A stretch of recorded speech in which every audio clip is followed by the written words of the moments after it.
Sampai berjumpa sahabat Leu-Leu. Kita mau ngobrol mengenai hukum adat, tapi sebelumnya salam satu darah, Dayak. Ya. Mengenai hukum adat, ada nih pakarnya nih. Nah, salah satu mantir adat di Kabupaten Gunung Mas, tepatnya di Kelurahan Kulakurun. Bisa perkenalkan diri, Om? Ya, terima kasih. Salam Dayak. Sebelumnya, saya akan memperkenalkan diri. Nama saya Hermin Ganti, mantir adat Kelurahan Kulakurun, Kabupaten Gunung Mas. Adil Katalino, Bacuramin Kasaroga, Basengat Kajubata. Harus. Hari ini karena di media sosial kan sudah rame nih kan mengenai masalah hukum adat Dayak. Ya, jadi saya rasa perlu untuk ngobrol langsung dengan salah satu tokoh yang sering menangani permasalahan sidang adat atau hukum adat. Nah, ini ada kebetulan punya keluarga juga, ada Om di sini, Om Bapak Is, yang merupakan mantir di Kelurahan Kulakurun, Om ya. Jadi kayaknya banyak yang mau memahami atau mau melihat adat Dayak itu seperti apa. Karena beberapa hari ini eksis di media sosial, adat Dayak ini dibahas. Salah satu contohnya kasus yang ada di Kubar itu kan. Cuman kita nggak mau bahas ke situ karena pada dasarnya setiap adat atau hukum adat ini kan berbeda-beda, Om. Setiap wilayah, setiap teritorial. Walaupun misalnya Kalimantan Timur itu pasti berbeda dengan Kalimantan Tengah, dan kita nggak mau masuk ke situ. Itu sudah saudara-saudara Dayak di Kalimantan Timur sudah punya dasar, dan kita mau ambil umumnya. Om, apa bahasa Indonesia itulah ya, jadi supaya uluh atau ture atau memahami, tapi amun Om agak bahali atau campur-campur ya, campuri memang ya. Kareh teh tahu isu-isu bahasa Indonesia. Ya. Awi are lu jeung nonton ya. Bahkan mulai luar Dayak teh are kia hendak menonton. Om, narai kuangkuna selama tuh menangani kasus adat tuh are itu tuh jadi banyak loh. Banyak.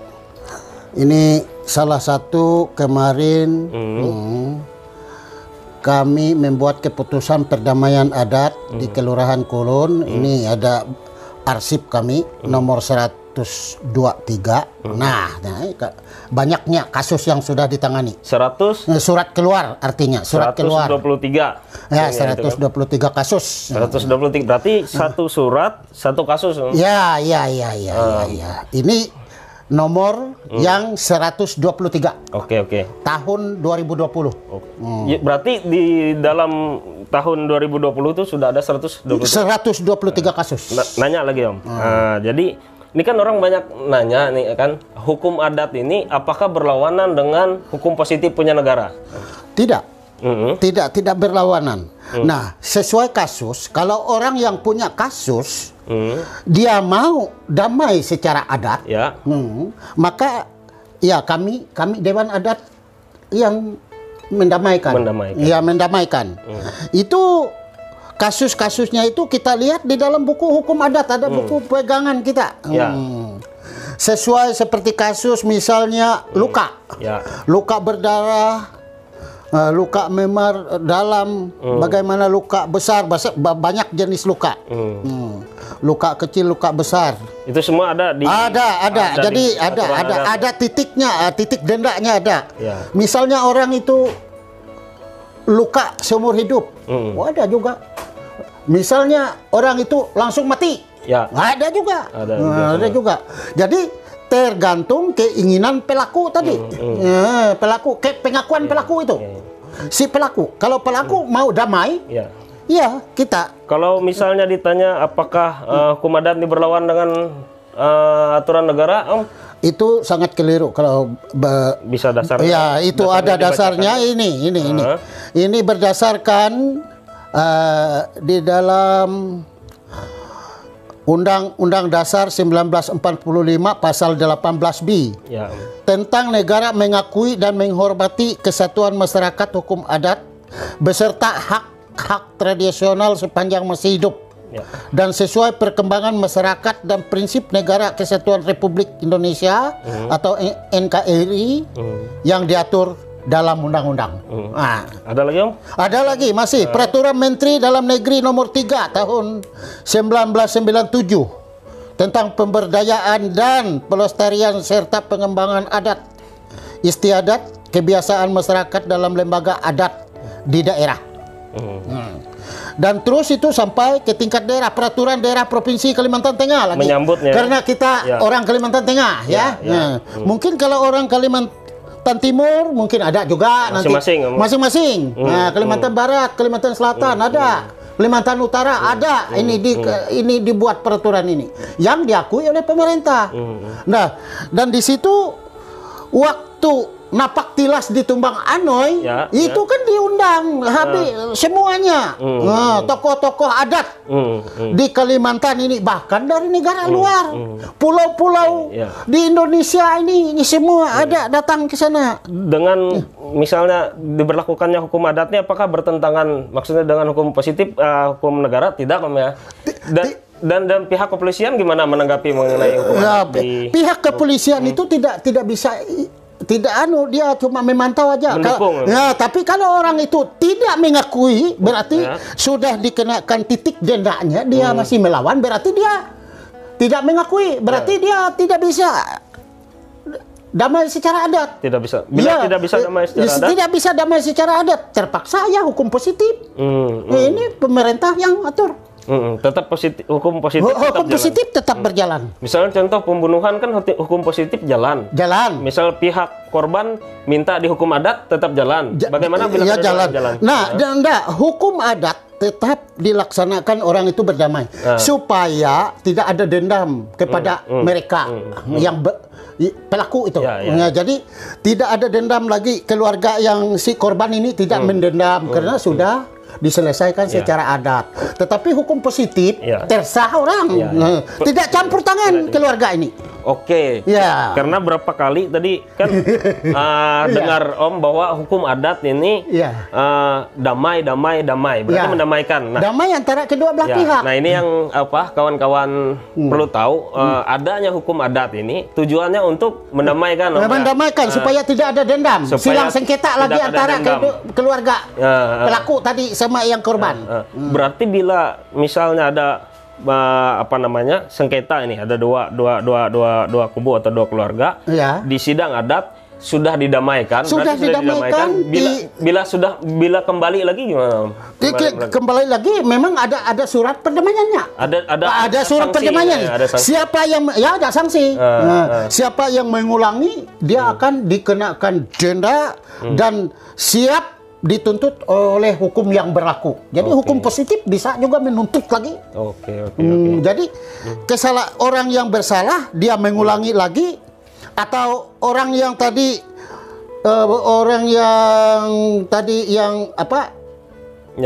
pelaku ini tetap dia mengembalikan, tidak mengingat sanksi yang di dalam surat damai secara adat tadi.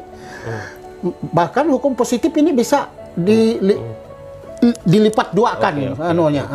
Masuk lagi Om, seperti ini. Apakah kan yang banyak orang lihat ini kan hukum adat atau sidang adat ini biasanya terhadap pembunuhan atau mungkin ada rinciannya apa-apa aja yang termasuk bisa dilakukan sidang adat atau di hukum adat tuh selain pembunuhan Om? Banyak. Orang berkelahi. Ya, orang berkelahi. Ini saat pandemi kita ini tidak bisa berkerumun, lalu tidak bisa, itu harus jaga jarak. Jadi seandainya keluarga yang bersangkutan mempertahankan itu, datang orang lain terus mau berkerumun, mau apa-apa sehingga terjadi perkelahian antara orang yang punya pesta dengan orang-orang tamu yang diundang gitu. Nah, itu melihat kejadiannya, kasusnya. Kalau mereka cuma main tampar, itu ada titiknya. Ada pasalnya. Ada pasalnya. Tampar itu lagi memar atau bengkak atau luka, itu ada pasalnya. Sesuai kesakitannya, sesuai Ya, yang dialami. Ya, yang dialami. Makanya. Selain itu selingkuh juga ada Om lah. Selingkuh juga ada. Nah, ya. Misalnya orang itu di dalam rumah. Nah, raya kau nah, nombor ulu nah. Ya. TG istilahnya. Di tumbur apa bahasa Indonesia? TG. Ya. Lanjut Jam. Ngerti Jam. Nah, itu. Itu ada pasalnya di sini. Ada pasalnya. Nah, jadi kita tidak tapi itu pasal berlapis bisa kena itu. Bisa kena. Nah, misalnya itu kan disergap orang, dia melawan.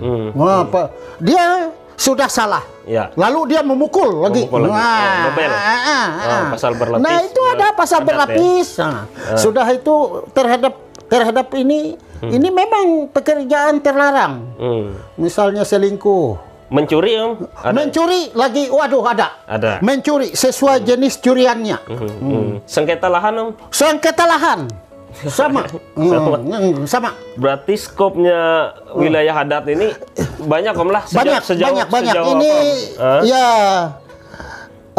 95 pasal, 97 pasal. 97 pasal Om. 90 pasal kasus. Ini untuk apa namanya? Untuk di kita Kalimantan Tengah atau Gunung Mas saja? Untuk Kalimantan Tengah. Untuk Kalimantan Tengah yang jadi acuan untuk semua menteri adat di semua punya. Oke. Ya. Suka dukanya yang apa namanya selama nih ngurus adat. Sukanya dulu. Sukanya ya banyak. Misalnya kalau orang itu selingkuh, itu ramai. Dia harus terus terang kasih tahu apa penyebabnya dari awal. Nah, itu suka dukanya. Langsung bisa aja. Langsung bisa dikawinkan, bisa. Berarti walaupun awal masalahnya ini tidak tahu orang tua masing-masing, karena mereka dua ini sudah terlanjur begini, artinya terlanjur basah mandi sekali. Nah, dikawinkan, mau kawin, bikin pernyataan, kawin, ada kasusnya, bisa. Ada yang langsung jadi, punya anak cucu sampai sekarang. Apa namanya tuh kan tadi kan suka duka, maksudnya mungkin dukanya selama, maksudnya nggak enaknya atau sedihnya selama jadi mantir adat tuh apa-apa aja? Ya, betul, banyak. Nah, suka dukanya, sedihnya itu kita misalnya lah, ini ada kecelakaan. Orang ini jalan kaki aja, ada kasus di Jalan Sibiri Mutar. Pulang ibadah, jalan kaki, lalu ditabrak oleh anak sekolah SMK. Mati langsung. Meninggal. Iya. Sehingga ramai. Keluarga ini, waduh, takut sama sekali. Yang anaknya tadi, nabrak orang ini tadi. Bagaimana keluarga yang mati bisa menyerang gitu. Lalu mereka yang si korban menyerahkan kasus ini supaya dituntaskan kepada polisi. Lalu polisi menanyakan mereka, ya langsung olah TKP segala macam kan, langsung laporan polisi itu cepat. Nah, lalu yang pihak yang tadi, bagaimana dia panggil juga kami mantir adat, apa ini bisa kita damai secara adat? Saya bilang bisa, tapi ini kemauan kamu yang penting. Kalau kamu mau damai secara adat, ya kita usahakan damai secara adat. Berarti polisi memanggil tokoh adat ini, berarti kemungkinan kecurigaannya apa? Ada potensi untuk? Wah, ada potensi. Konflik, ya, karena kita di sini ya sudah, ya hukum adat ini memang diutamakan. Jadi kalau ada kasus, Pak Polisi itu jalan aja punya dia, tapi bilang yang bersangkutan kami mau damai secara adat, Pak. Oh gitu. Ya. Tapi harus ada bukti. Kalau tidak ada suratnya ini, bohong aja dia sudah damai secara adat kalau tidak ada suratnya. Ini harus ada suratnya. Polisi harus ada tembusan. Nah, kita bikin tembusan. Kalau tidak ada tembusannya, nah tidak bisa, bohong itu. Selama ini berarti yang 100 berapa tadi kasus Om?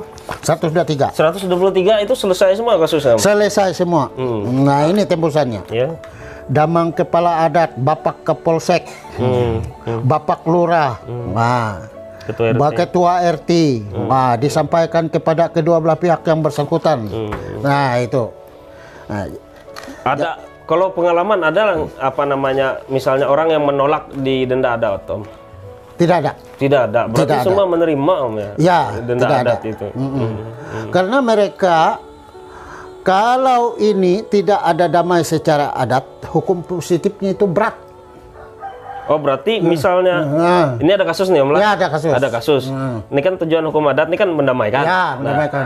Berarti ada juga kasus yang misalnya sudah didamaikan secara hukum adat, tidak lari ke hukum positif. Tidak ada. Ada juga ya. Pokoknya untuk meringankan hukum positif. Jadi bahan pertimbangan mereka polisi. Iya. Rame ya di dalam itu adat ini. Berat kalau misalnya lembaga adat ini digaji, Om?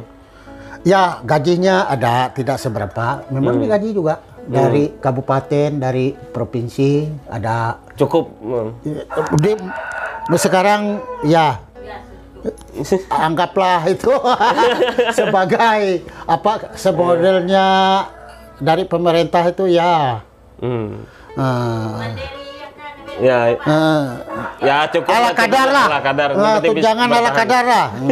Tetapi ya kami itu dari yang bersangkutan karena bikin administrasi, karena sudah menyidang orang, ada anunya juga uang keluar. Ya dari mereka yang bersangkutan.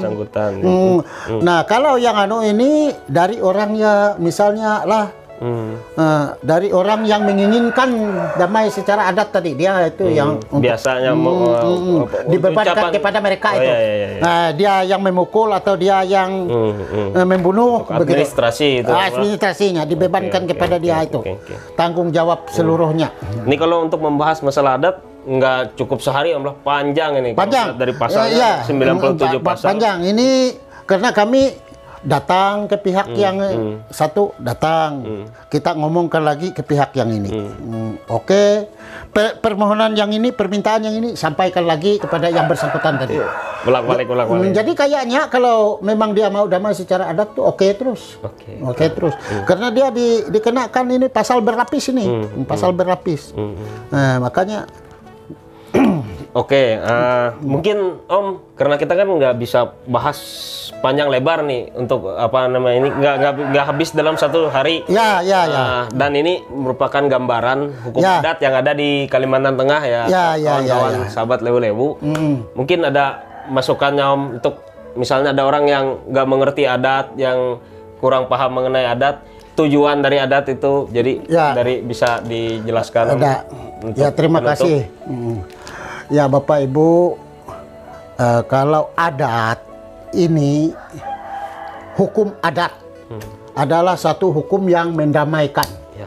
Jadi kalau ini untuk orang supaya damai, jadi lembaga adat ini adalah lembaga yang mendamaikan supaya kedua belah pihak yang punya silang sengketa tadi tidak ada lagi. Meredakan itu. Tidak ada dendam lagi, tidak bahkan ini bisa langsung menjadi angkat saudara. Angkat saudara. Angkat saudara. Nah, kalau orangnya tua muda, angkat bapak anak, begitu. Ini untuk pembenaran ini sampai pesta ini apa? Makan darah. Darah si A ambil.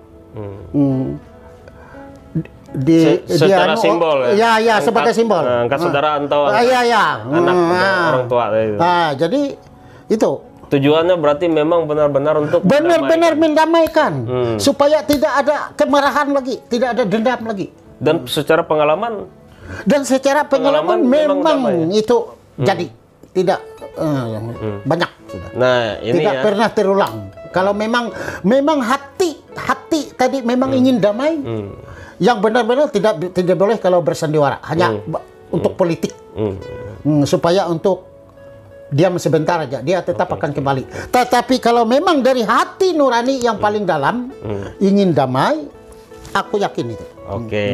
Mungkin sekian Om lah. Oke. Karena itu gambaran apa namanya beberapa kasus atau hukum adat yang ada di Kalimantan Tengah, khususnya di Kabupaten Gunung Mas. Karena Om ini kan mantir adat di Kelurahan Kulon, Om.